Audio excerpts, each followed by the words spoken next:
यह कहानी एक ऐसे खतरनाक वायरस के बारे में है जो कि एक बंदर से फैल जाता है, जिसके बाद वह दुनिया के कई सारे शहरों को संक्रमित करना शुरू कर देता है। जिसके बाद कुछ साइंटिस्ट इस वायरस को रोकने के लिए इलाज ढूंढने में लग जाते हैं। तो क्या वह इस वायरस को रोक पाते हैं? चलिए जानते हैं आज की इस कहानी से। फिल्म का नाम है आउटब्रेक, जिसे रिलीज किया गया था 1995 में। कहानी की शुरुआत होती है और अफ्रीका के जंगल में यूएस आर्मी को दिखाया जाता है, जो कि यहां पर अपने राइवल्स से लड़ रहे होते हैं। तभी यहां पर ब्रिगेडियर और मेजर आते हैं। दरअसल इन्हें यहां पर बुलाया गया था क्योंकि यूएस आर्मी यहां पर लड़ाई से नहीं बल्कि एक बीमारी से परेशान है।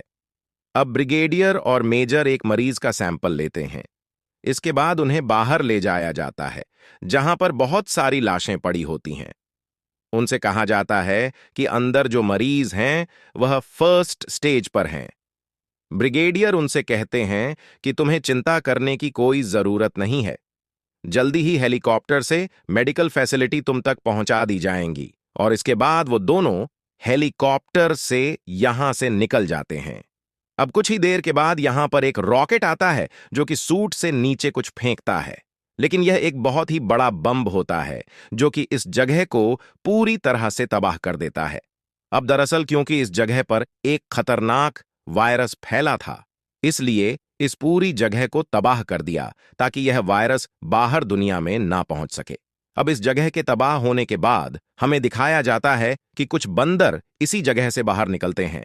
अब इस घटना के 28 साल बाद में कर्नल सैम डेनियल को दिखाया जाता है, जो कि एक बायोलॉजिस्ट है। और बायोलॉजिस्ट उन लोगों को कहा जाता है जो कि वायरस जैसी चीजों के ऊपर रिसर्च सर्च करते हैं। दरअसल सैम को उनकी टीम के साथ अफ्रीका के एक छोटे से कबीले में भेज जाता है। सैम उससे पूछता है कि इस जगह का पहला पेशेंट कौन था।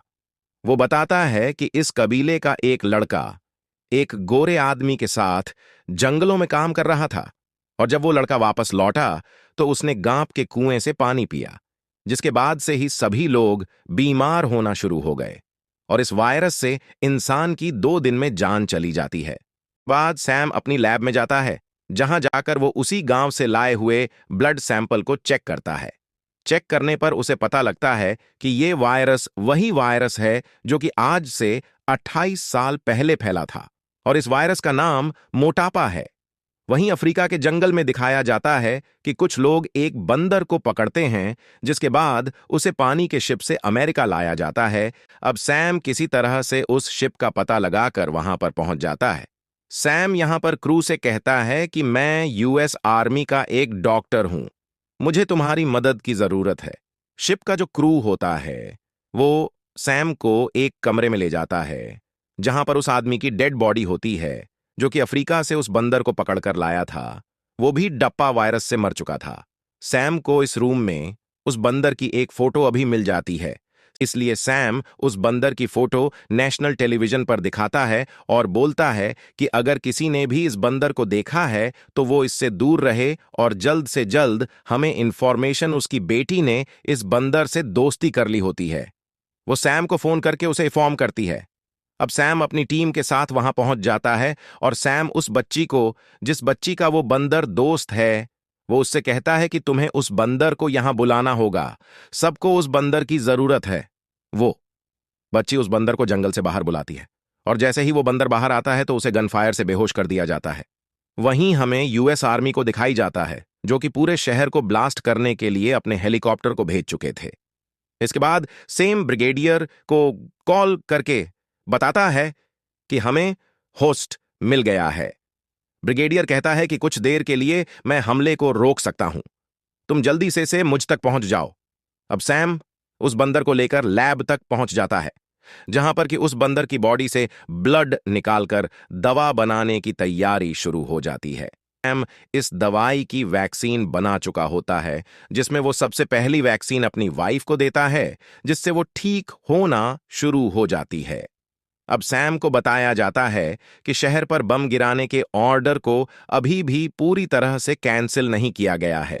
एक प्लेन लगातार शहर की तरफ बम लेकर बढ़ रहा है। वहीं यूएस आर्मी के कंट्रोल रूम में मेजर डोनाल्ड को दिखाया जाता है। वो नहीं चाहते कि इस वायरस का कोई भी सीरम बने, क्योंकि वो इस वायरस को अपने देश के लिए दुश्मनों के खिलाफ इस्तेमाल करना चाहते हैं।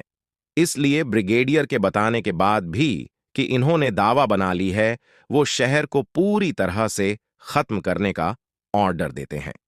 और अब सैम बूस प्लेन के आगे आकर अपना हेलीकॉप्टर खड़ा कर देता है, जो शहर को डिस्ट्रॉय करने के लिए बढ़ रहा होता है।